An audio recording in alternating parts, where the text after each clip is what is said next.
What's going on, everyone? My name is Nicholas Merton here from DataDash, and today is November 8th of 2023. Well, folks, I hope you all are having a fantastic day wherever you are, because in today's video, I want to spend some time to try to answer a big question on a lot of people's minds. Are we on the cusp of another altcoin supercycle where altcoins could start to exponentially rise higher and bring in some serious gains and potentially life-changing returns?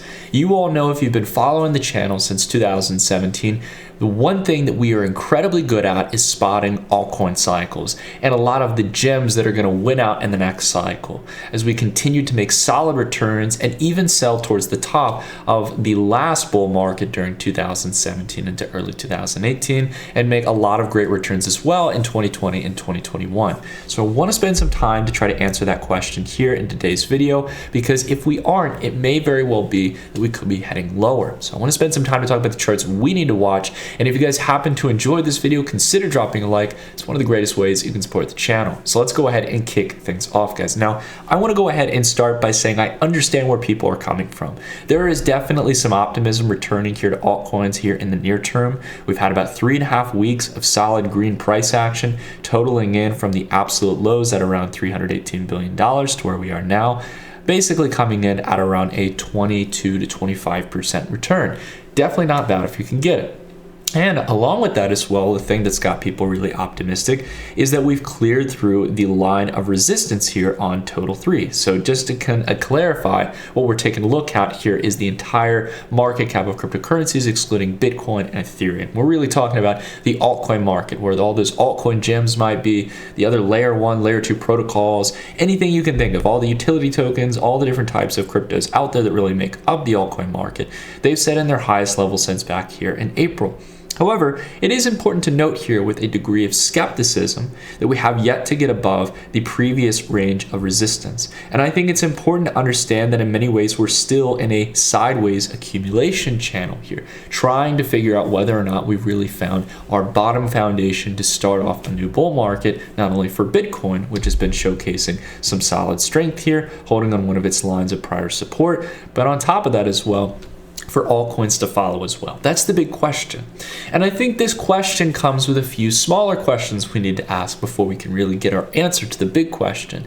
Do we have strong fundamental narratives? Are we seeing strong price action breakouts? And outside of that as well, do we really have the liquidity and the potential user base to come in with said liquidity, to come in and buy up all these plays and to really drive valuations higher? Because that's the question I care about here. I don't care so much. And I think many of you out there, while you might be feeling some of the itch and FOMO here with some of the price action we're seeing, know that this is something so small in the grand scheme of things, and that it's not about picking a bottom on altcoins and capturing every single percentage gain. It's about knowing when to get on the ship and enjoy the ride and go from one altcoin to another, taking in gains, locking them in, and recycling into another play until that momentum slows down. We've done that time and time again, and while we haven't gotten it always perfect, we certainly made some phenomenal returns back in 2020 and 2021 and 2017, and I think that there's a good chance we could potentially repeat that if the right signs show themselves. Now again, as we can see here, going back to our video we talked about in Q4 of 2023, we talked about Gala as a potential play here. And this was one of the 3 altcoins that we were watching on our radar that we felt had one of the more strong fundamental and technical pattern setups as well. And what do you know, we've gotten about a 70% breakout here since that recommendation. EXRD or Radix as well, which we set in a recommendation to look for coming down to this line of support, is still going relatively sideways, and that's good because it's kind of going towards the direction we're hoping for here, down to the downside. And Dogecoin as well, which was another recommendation that we looked for at a lower level, is really not showcasing that huge pull through. Now, the reason I want to bring up these 3 coins here is not only for transparency's sake. So far, the one play we actually were bullish on making an entry in now played out pretty good, and the other 2 plays as well are showing some degree of moderate confidence or sideways price action. They're not going down at the moment. And this is a big point I want to talk about here, because the first and most significant thing we need to focus on, beyond even the fundamentals, beyond even the question of liquidity, is just if the price action is looking confident across the board. And I gotta be honest with you guys, as a trader of over 12 plus years in traditional markets and someone who's spent the last 6 years focusing heavily on altcoins because you can make those sizable returns, and if your goal is to stack sats or Bitcoin, you can multiply your Bitcoin position if you play these cycles right and know what to look for. The key thing here is that when I take a look at a lot of these plays, I'm not seeing that much momentum. That's the first big concern here, right? Now again, I'm not here to be a negative Nancy. I'm not here to say this because, oh, I missed out on the past few weeks of moves. Guys, these kind of moves have happened before. Here, a bigger move came back here in October for Dogecoin, let alone a 95% move in a week. And again, if you bought Dogecoin anywhere in the last 2 years, you're likely down on your money, wiping out the vast majority of those excess gains in 2021.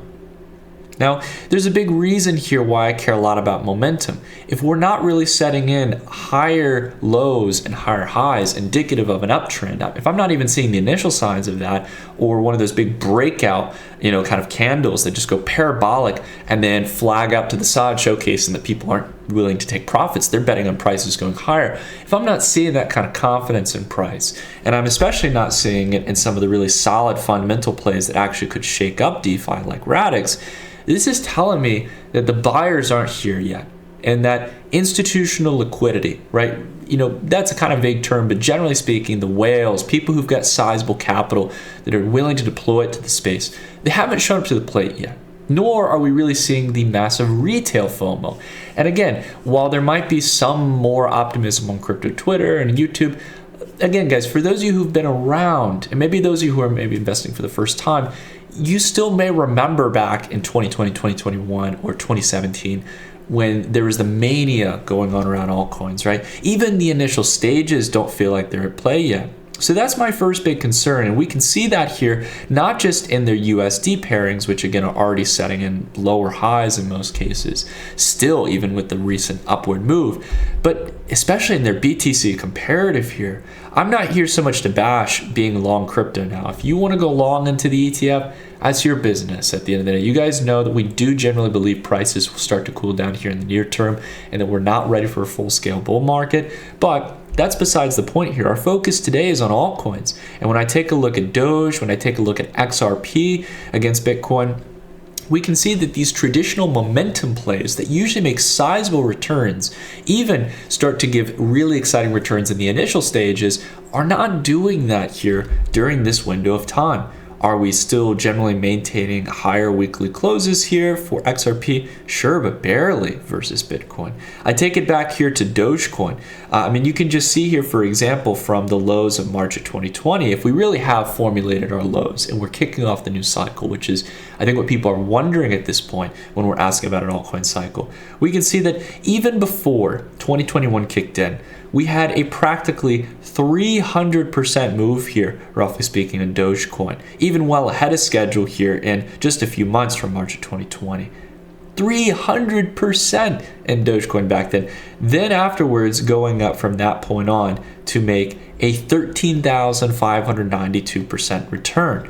That is really optimistic stuff. There was the optimistic precursor, the build up here signaling that something big was about to come, the institutional liquidity providing that backbone here, or at least the whales or large investors. They accumulated, took up the existing supply, and retail liquidity drove up the order book with market order flow, driving prices higher. And a total of a 57,842% move from top to bottom, or bottom to top. Wow, that's the kind of returns that really get me excited. Those are the generational returns. Do we have those initial signs here? Not yet.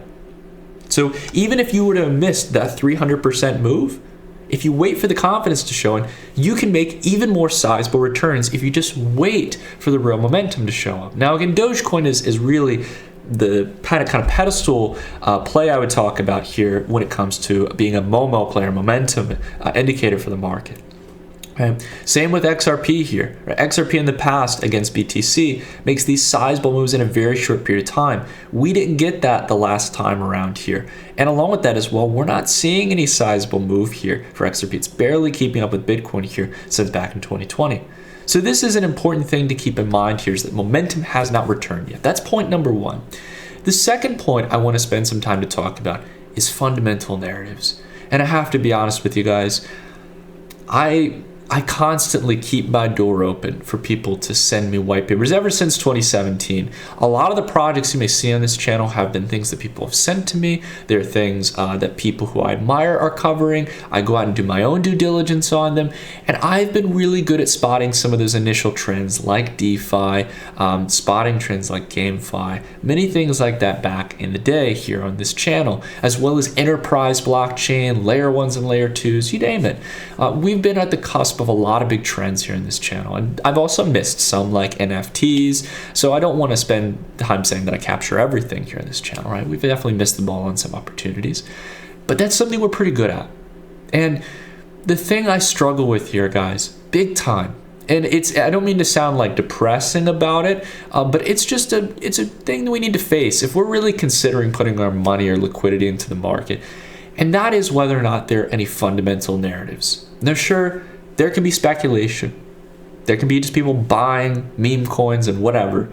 But if you look back at the last cycle in 2021, where you saw some of those really generational returns, those 30, 50, 100x moves, even in some of the well-established cryptocurrencies, it was because there was a narrative behind it. I always think back to like Cardano, for example, which again made sizable returns not just in USD, but also against Bitcoin. I mean, really back here from those March capitulative lows, it went up around 1,300% versus Bitcoin, which it alone already made surmountable moves against its March 2020 crash lows, right? So the big thing here I want to emphasize is that there was a narrative at that time. There was excitement. There was real fundamental reason to buy into Cardano. What's the reason today to go long ADA? Like the native token for Cardano's protocol. And I'm not just here to bash Cardano. I'm saying that for XRP. I'm saying that for Binance Smart Chain. I'm saying that for the vast majority of altcoins alongside Ethereum as well that make up the overwhelming majority of market capitalization. I'm not sitting here wondering about how high could these names go from this point on, because there's no fundamental reason to get optimistic about them. On the other end of the spectrum, I'm wondering, do these things still have room to go down? Does ETH really deserve a price tag of, say, $2,000, right? We're at $1,879 right now, but we keep facing resistance at 2K, and I think that's the market's signal here that we haven't really earned it. That, in fact, the market has been complacent here and is just expecting that it's just going to go to 10K. Well, why would it? Right? Is it because there's some ETH being burnt when people are using the network? Well, people really aren't using ETH right now. Gas fees have been incredibly low versus where they were in 2020 and 2021. Tons of layer 2s that are stealing users and traffic that aren't being utilized in the Ethereum network. And outside of that as well, ETH staking, sure, it is definitely an inflation reduction on the protocol, but the question comes back to the fundamental point we talked about, guys. Not only is there a fundamental narrative that's going to get people excited to drive a new bull market, but are there more buyers than sellers? Is the momentum there? And I got to be honest with you guys, after breaking a year-long ascending triangle here and not being able to muster the courage during these last 3.5 weeks to squeeze up here and even test at the same range we've seen in the past, leaves me a bit worried here. The fundamental narrative is weak and the momentum is not shown to the plate. That point of fundamental narratives is point number 2. The third point here at the end of the day is we got to ask whether or not there's new users, there's new liquidity. Are there people coming into the space now? When I take a look at the metrics here for the most optimistic stablecoin chart, which is Tether, right? USDC, DAI, I would say all of the major ones, Gemini USD, as Gemini's been going through restructuring. I mean, any kind of stablecoin you can think of, BUSD had to shut down due to regulatory pressure. Paxos, all the potential stablecoin on-ramps have been relatively weak. Now, I understand some people will say that a Bitcoin ETF will leapfrog Bitcoin's price and that people who make gains from Bitcoin are going to lock it in and they're going to cycle it, from those stable coins and altcoins. And yeah, sure, maybe that will definitely play some benefit here. But again, that's betting on a full-scale Bitcoin bull market, which we honestly don't believe we're ready for. You may agree to disagree, that's totally fine. But the general thing here is that if we are expecting this kind of anticipated altcoin move, you should be seeing some degree of liquidity coming into the space. Now, if we go here to the regular scale, you can see that we've got a couple $100 million being added each week. And I know that sounds like a lot of money, and it's definitely a step in the right direction. But I gotta be honest with you guys here, it's not moving fast enough. If we take it here to the logarithmic scale, we can see just how much an increase in stablecoin liquidity we needed during the last cycle. I'll put it to you another way here. If we take a look at the performance of altcoins during the last cycle from bottom to top and analyze side by side the increase in stablecoin liquidity, we find an incredibly interesting trend. From the absolute lows on December 10th of 2018, where altcoins bottomed at around a $28 to $30 billion market capitalization and continued to rise from that point on all the way into November of 2021, where it set new all-time highs, we saw a near 4,000% move in altcoins. More specifically, a 3,950% return from bottom to top. Not bad, some sizable generational returns. But at what cost? What did it require for us to get there? Well, if we take a look at USDT, we find a striking correlation here. We can see from that point on, at exactly December 10th, 2018, we saw stablecoin liquidity expand from a mere $1.8 billion all the way up towards $74.5 billion. A near 4,000% or 3,980% move in the increase of available USDT on the market. Now, I'm being relatively kind here.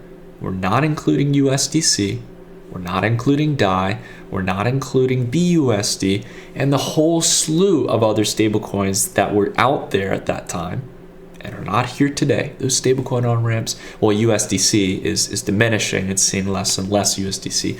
DAI is definitely not as powerful as it used to be. And BUSD, GUSD, so many stablecoins that were out there are gone now. They're out of the picture. So we are heavily reliant on Tether here. We got to see Tether show up to the plate here, as many people have signified. The Tether is increasing, but is it enough? Let's take a look here again.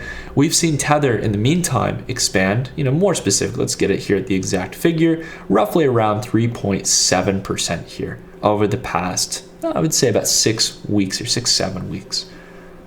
Well, total 3 in the meantime has expanded by around 25%. 3.7% expansion in stablecoin liquidity, a 25% expansion in the value of altcoins. Now, I'll be very quick to say here that there is not a on the day or on the week direct correlation between these two. I'm not here to make that case. What I am here to say is that this trend is not going to be sustainable if you don't start getting more Tether and USDC into these markets.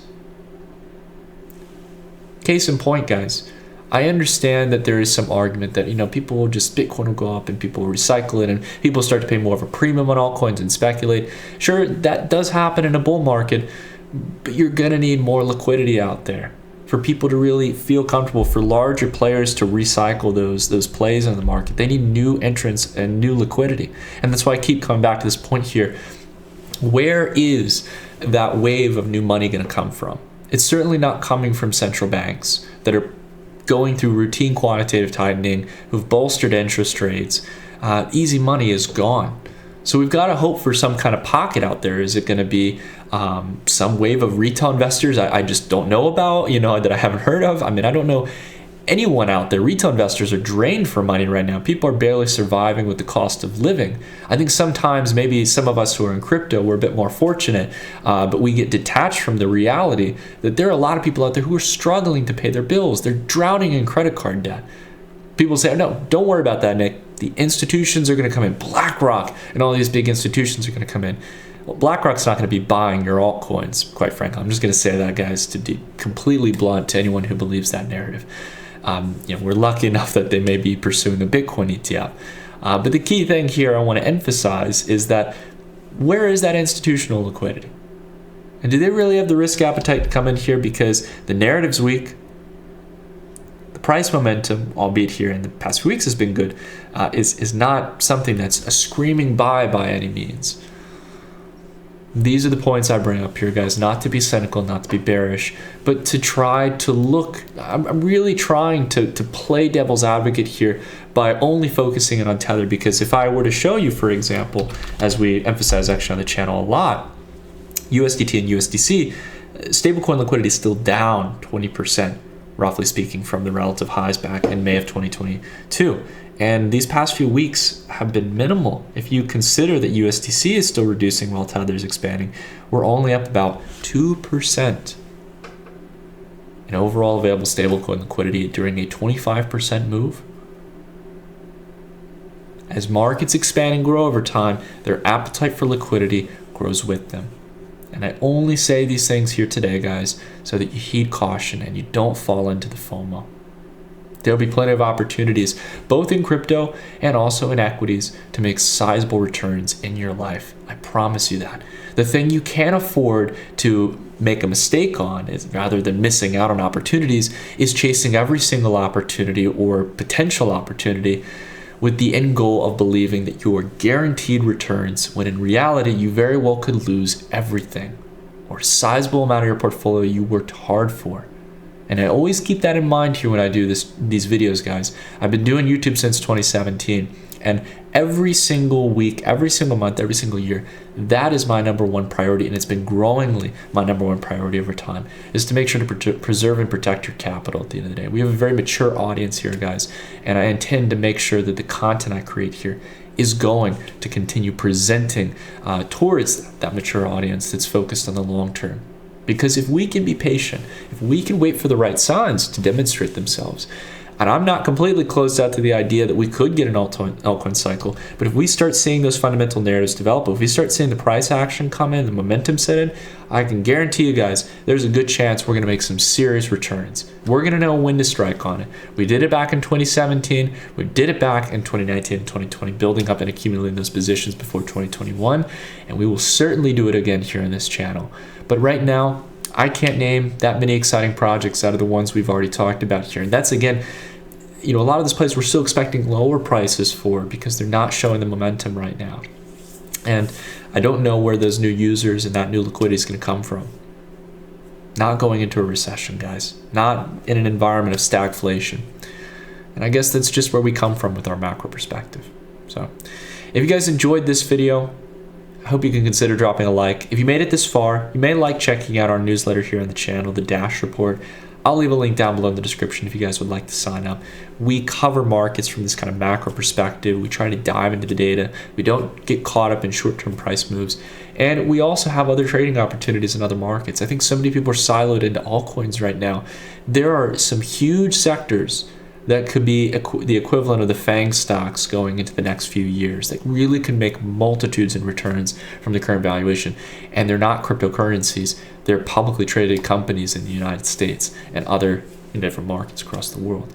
So if you guys are interested to kind of find what those opportunities may be and maybe broaden your scope beyond just crypto, I hope that you guys will consider checking out the Dash Report. You can get 20% off on an annualized basis, and we are going to be increasing our prices next year. So if you guys want to lock in and grandfather this rate for the foreseeable future, then you can do just that by signing up down below. That's it for today's video, everyone. Thank you all so much for watching. Again, if you liked it, consider dropping a like, and I'll see you guys right here on Friday at 6 a.m. Eastern Standard Time.